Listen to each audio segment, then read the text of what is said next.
boiling tension are two words that will appear in the same chapter of a high school chemistry book, and they're also the name of an upcoming Heroscape release later this summer. I found out this past weekend that seems to be how they kind of name Heroscape stuff. They take two terms that are sort of related and stick them together.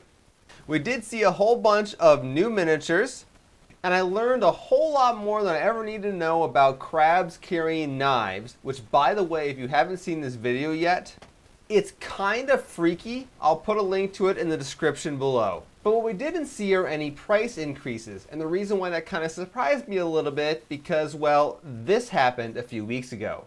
In what can be described as a fairly adventurous beginning to the Trump presidency, one of the things he did was impose tariffs on Canada, Mexico, and for tabletop gaming purposes, China. Let's take a look at a few parts of this fact sheet released by the White House.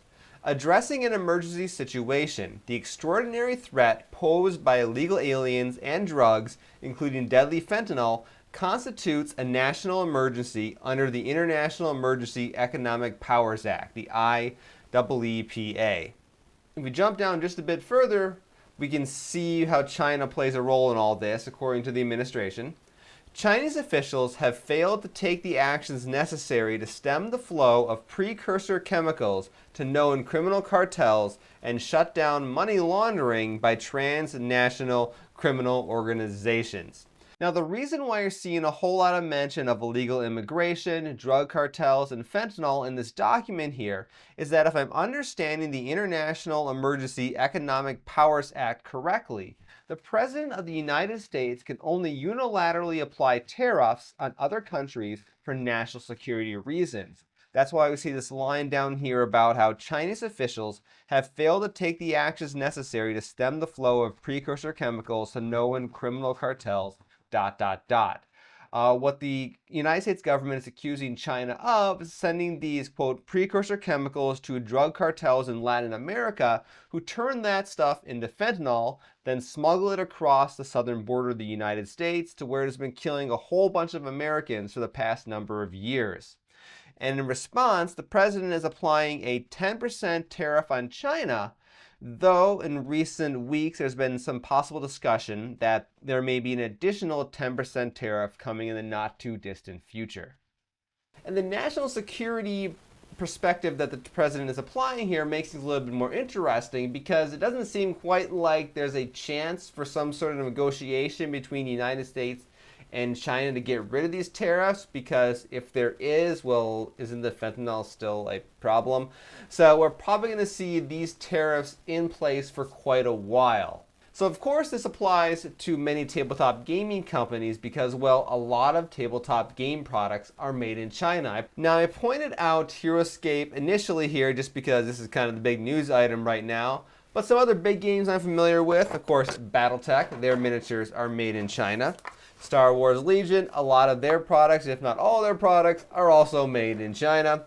When it comes to Games Workshop, well, they pride themselves on having all their miniatures manufactured in the UK, but they have used Chinese manufacturing for other products throughout the years, and on some rare occasions they have had plastic miniatures manufactured in China. At least that's what some of the boxes I've had over the years said.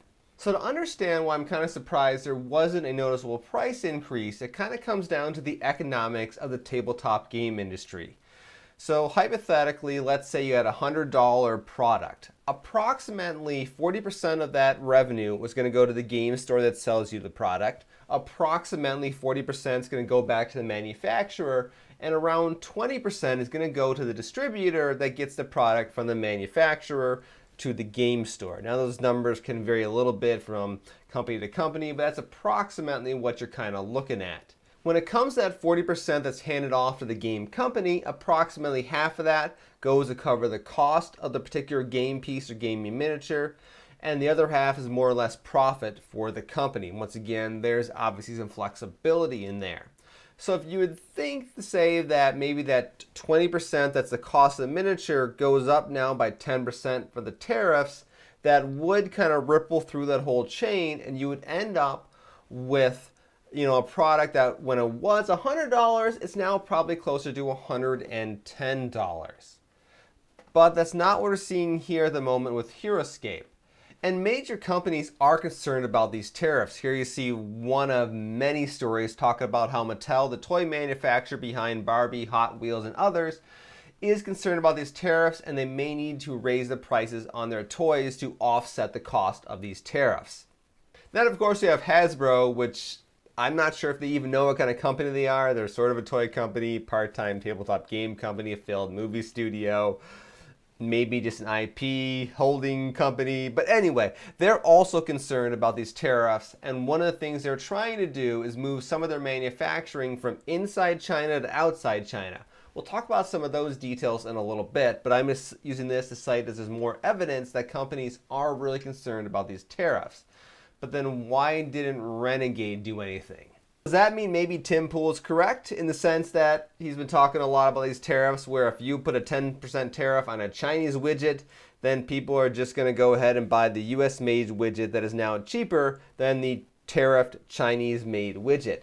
Except, well, that may be true in certain cases. When it comes to tabletop game companies, there's a lot of vendor lock-in, right? You really need to buy the official Battletech miniatures, official Heroscape miniatures, assuming you want to play the game in many retail stores, and of course, if you want to participate in the tournament scene, you gotta have the official miniatures.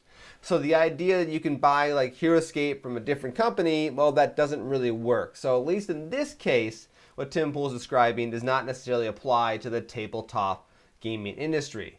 But there is something else that's playing into effect here in terms of the economics of actually manufacturing gaming miniatures and how that interacts with tariffs. Tariffs are a big, messy thing and more government regulation, all that kind of crazy stuff. But the key thing to note is they're applied at the time that the product is brought into the country, and for the most part, they're levied based on the actual value of the product, basically its value. This is not retail cost. This is the value, the manufactured value of the product.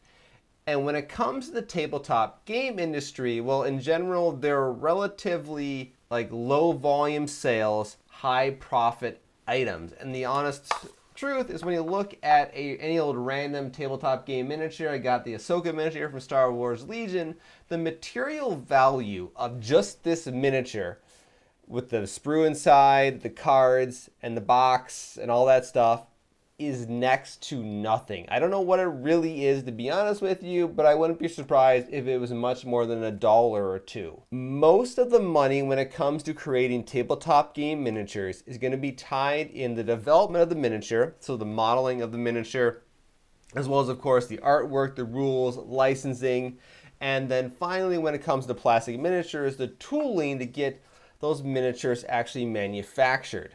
The cost of the raw materials is very, very low. So entirely, it's quite likely that the import value of this product when it comes to tariffs is very small, and therefore it's not really going to affect Renegade, or in this case Atomic Mass Games' bottom line all that much. The goals and the aspirations of the Trump administration are such, what they would want to see is that companies bring the manufacture of their products from China back to the United States. Now, how likely is that going to happen for the tabletop game industry? The reality is it's probably not going to happen.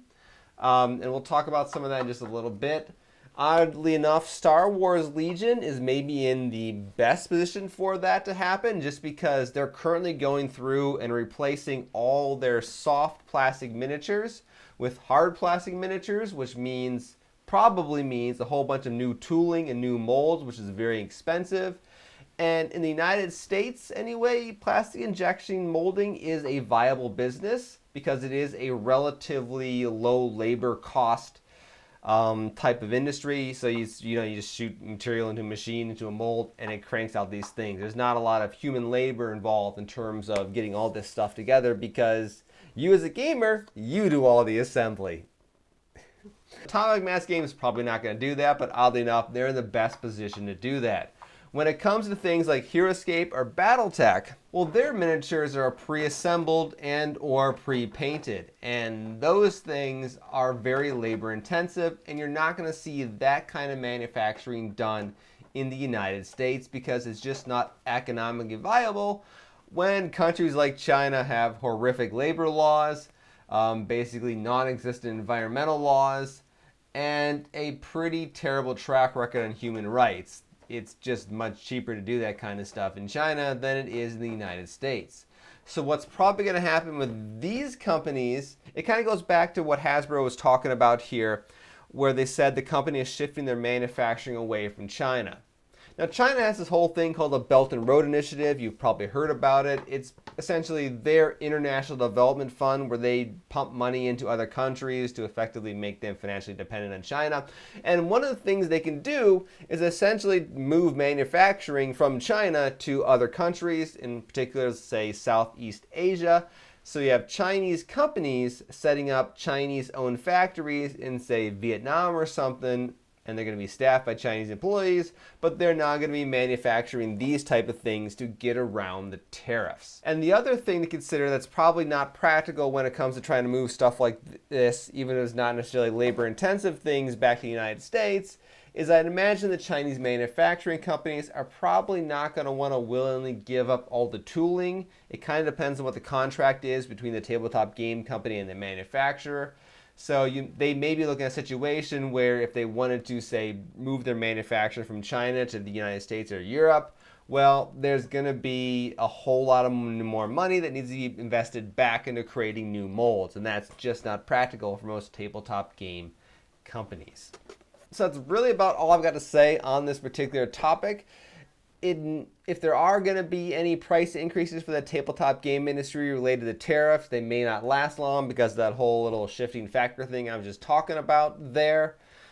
But the president administration is planning some other things. I've heard some discussion about possibly applying essentially a port fee for any Chinese-owned ships to drop off their goods, which therefore that's kind of like a tariff, except it's based on who owns or who built the ship that the goods are coming on. So if it was like a Chinese ship going from Vietnam to the United States, it's going to be a additional tax there. But that's a whole other can of worms that I got to learn a whole lot more about before I can even have any chance of talking somewhat confidently about it. So thank you guys all for watching. I'm Jason, the creator of the Tabletop Battlefield and Fractured Colony, which, by the way, the Kickstarter was successful for the miniatures sitting back here and right here. And if you're still interested in getting a hold of these STL files, well, the late backing is going to be open, I don't know, let's say until maybe mid-March 2025. So you can follow the link down in the description below if you want to check that out. All right, we'll see you guys all next time.